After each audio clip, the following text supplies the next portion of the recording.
17, notice of abandoned property of deceased tenant.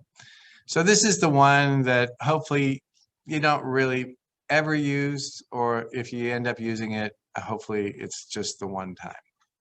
But back on the rental agreement, on the very last line, we talked about filling that space in with the person you would contact in event of a death in the unit. So here we are. And you need to find somebody to help manage the affairs of the household.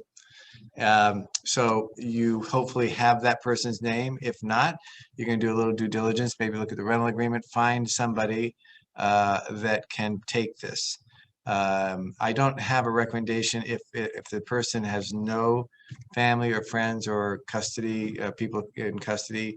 I think I would probably call the county and see where they could lead me to in terms of an agency or state agency that may be able to handle the affairs.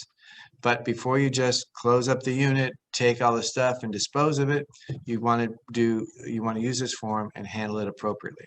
So you're going to serve it, hopefully you have the name of the person, and you're going to probably mail it first class, so allow 3 extra days, and then you're going to let them know where the belongings are stored.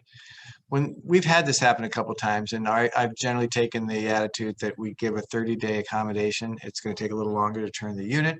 They may have had an extended hospital stay. We had one person pass away overseas.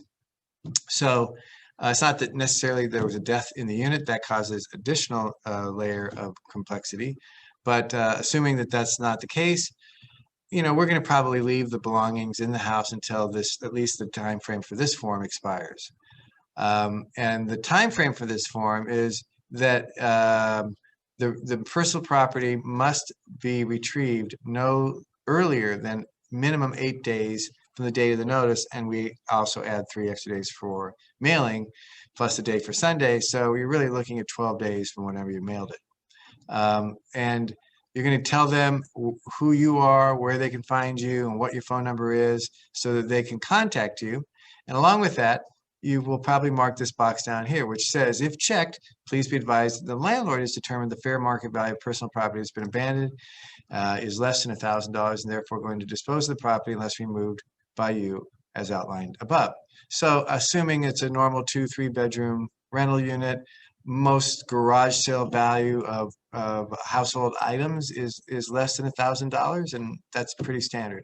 If there's jewelry, antiques, a Harley Davidson in the garage, or a boat, you might be stretching it at that point, and you may have to find other ways of dispersing that. You can, after this is completely satisfied, you might check this, but I believe you can sell some of these items if that's the case. But in any event, you're going to hopefully find the people that care for this person and will take the goods. And if we end up taking material to the dump, we're not going to be scouring through it. We're taking it to the dump 100%. If we're storing it 100%.